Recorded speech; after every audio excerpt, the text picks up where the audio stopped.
오늘 은밀하게 위대하게라는 제목으로 함께 말씀 나눕니다.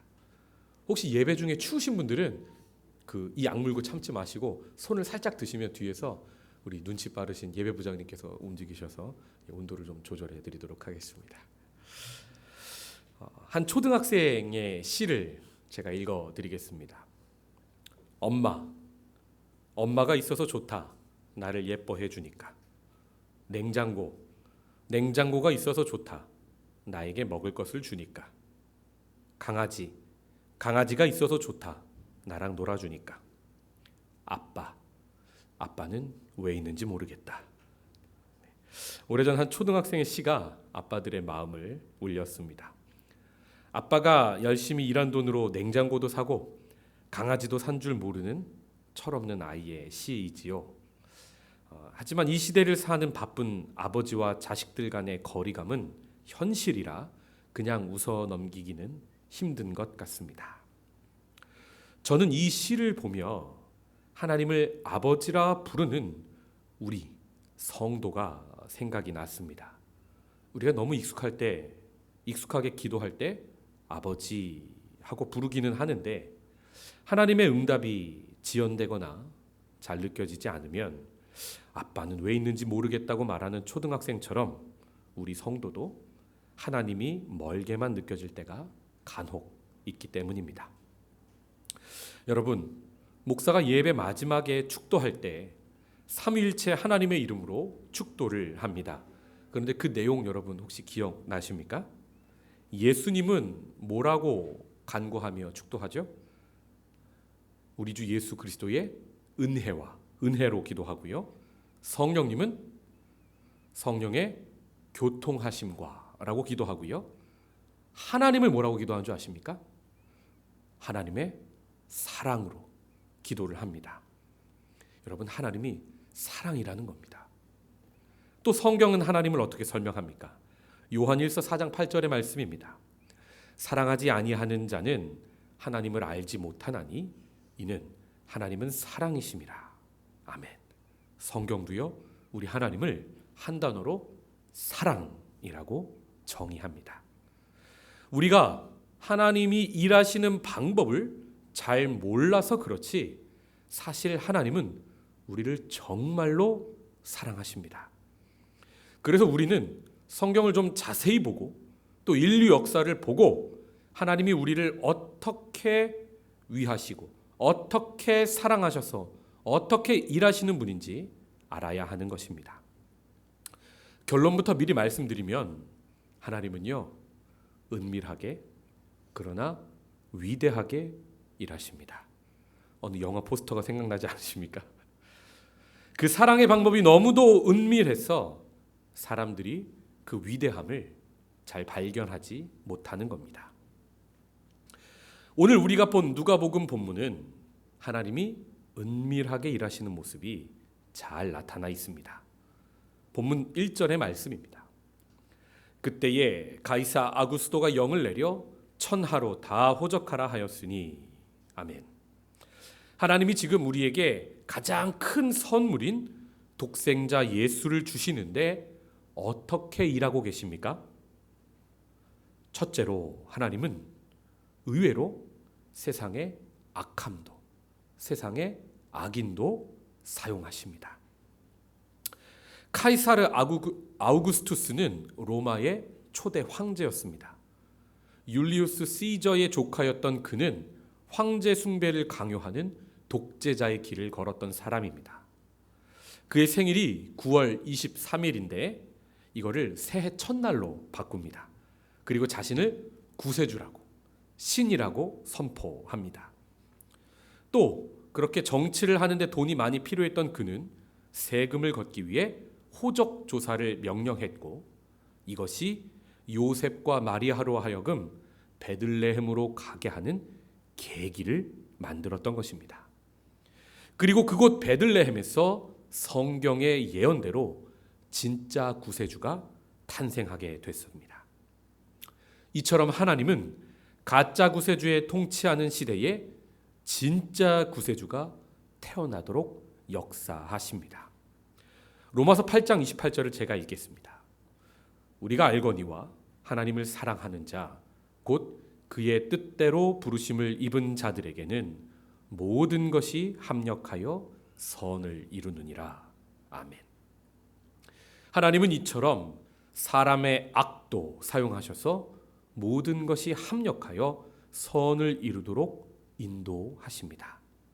그래서 우리는 삶에서 나를 괴롭히거나 귀찮게 하거나 악의로 나에게 다가와서 나를 힘들게 하는 사람들 속에서도 나를 인도하고 계시는 하나님을 볼 수 있어야 합니다. 그게 하나님을 아버지라 고백하는 우리 성도입니다. 창세기를 보면 요셉이 형들의 미움을 많이 받았습니다. 처음에 형들이 요셉을 죽이려다가 마침 지나가는 노예 상인에게 요셉을 팝니다. 그래서 요셉은 이집트로 갈 수 있었고 거기서 후에 하나님과 동행하다 총리의 자리에까지 오르게 됩니다. 그가 죽을 뻔했는데 마침 그 근처를 노예 상인이 그 타이밍에 그 장소에 지나간 것이 바로 하나님의 은혜입니다. 또 그 노예 상인이 요셉을 다른 곳에 판 게 아니라 이집트에, 그것도 보디발의 집에 판 것이 바로 하나님의 은혜입니다. 이처럼 하나님은 안 좋은 일이 많이 일어나는 그 상황 속에서도 그것을 선으로 바꾸어 구원의 역사, 선의 역사를 이루어 가시는 분이십니다. 요셉이 이 모든 과정을 믿음으로 잘 받아들이지 않았다면 아마 그는 총리가 될 수 없었을 것입니다. 그럼 문제가 무엇입니까? 그 당시에 고대 근동 지방에 왔던 7년 흉년에서 정말 많은 사람이 대비하지 못하고 죽었을 것입니다. 여러분, 이처럼 우리 인생은 씨줄과 날줄, 가로실과 세로줄이 서로 얽혀서 옷감이 짜지듯 좋은 일과 안 좋은 일이 함께 존재합니다. 2019년만 한정해서 보아도 그렇습니다. 여러분, 올해 우리에게 좋은 일만, 또 원하는 일만 있지는 않았습니다. 그럼 안 좋은 일이 있을 때는 하나님께서 우리를 떠나셔서 그런 일이 벌어진 것입니까? 아닙니다. 절대로 그렇지 않습니다. 하나님은 그 모든 일들 속에서 우리와 함께 하셨습니다. 그래서 좋은 일 있으면 기뻐하고 안 좋은 일 있으면 슬퍼하는 그런 일희일비의 인생이 아니라 삶의 모든 것 속에서 나를 사랑하시고 나를 인도하시는 하나님을 볼 수 있어야 합니다. 이처럼 은밀하게 일하시는 하나님의 동선을 우리가 알게 되면 그분이 우리를 얼마나 사랑하시는지 우리가 잘 알게 되는 겁니다. 또 하나님은 우리에게 가장 좋은 선물인 예수를 주시기 위해 어떻게 일하십니까? 둘째로 하나님은 너무나도 평범하게 일하십니다. 2000년 전 유대인들은 메시아가 이 땅에 올 때 엄청난 자연현상을 동반하면서 휘황찬란한 모습으로 올 것으로 생각했습니다. 그런데 여러분, 그 반대로 예수님은 너무나도 평범하게 이 땅에 오십니다. 그래서 많은 사람들이 그 귀한 선물인 예수를 아무도 제대로 알아보지 못했습니다. 하도 사람들이 눈치채지 못하니까 천사들을 목동들에게 보내어 아기 예수를 맞이하게 하셨고, 하도 사람들이 눈치채지 못하니까 큰 별 하나 움직이셔서 동방박사 사람들이 아기 예수께 예물을 드리도록 하셨습니다.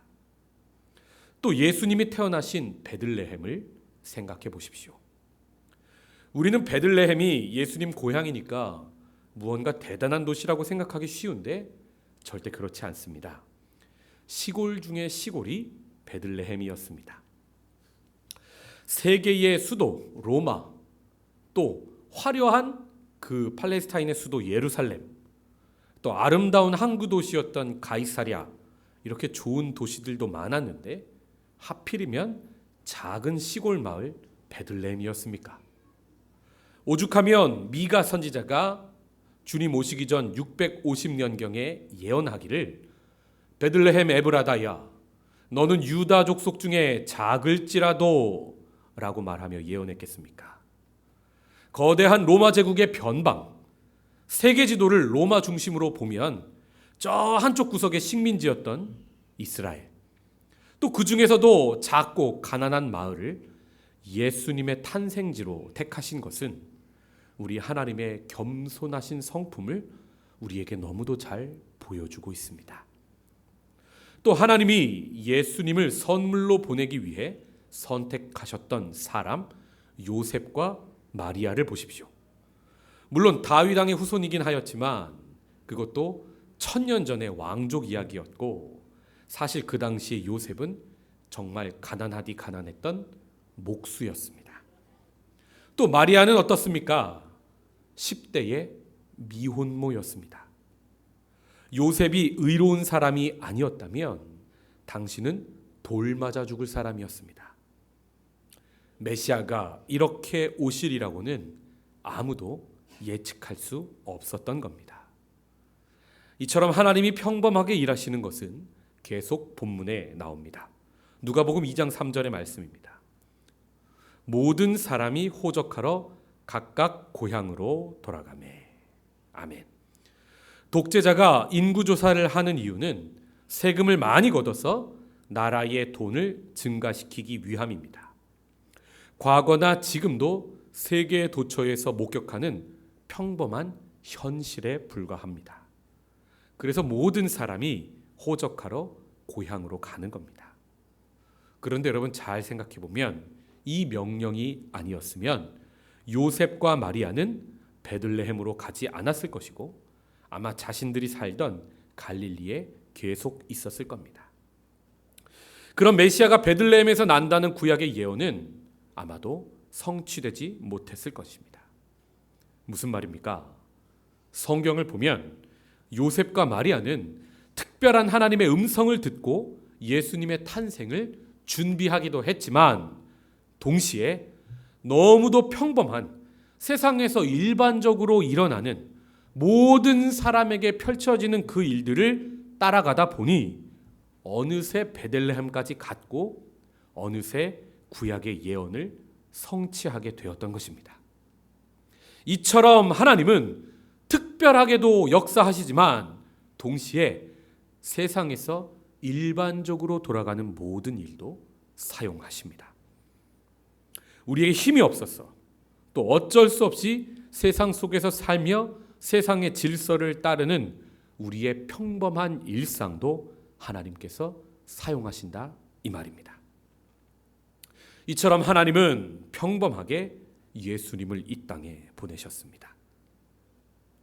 여러분 베들레헴 주민들과 그 베들레헴에 있었던 여관 주인의 입장에서 한번 생각해 보십시오. 그날 그 밤에 얼마나 많은 손님들이 베들레헴 땅을 지나갔을까요? 작은 시골 마을에 여관이란 여관은 사람으로 꽉꽉 차 있는데 평범한 목수와 임신한 10대 여인을 받아주려고 신경 쓸 여력이 아마도 없었을 것입니다. 아마 저와 여러분이 그 여관 주인이었더라도 잠시 요셉과 마리아를 보며 측은한 마음이 들었을지라도 미안합니다. 방이 꽉 차서 하나도 없네요. 말하지 않았겠습니까?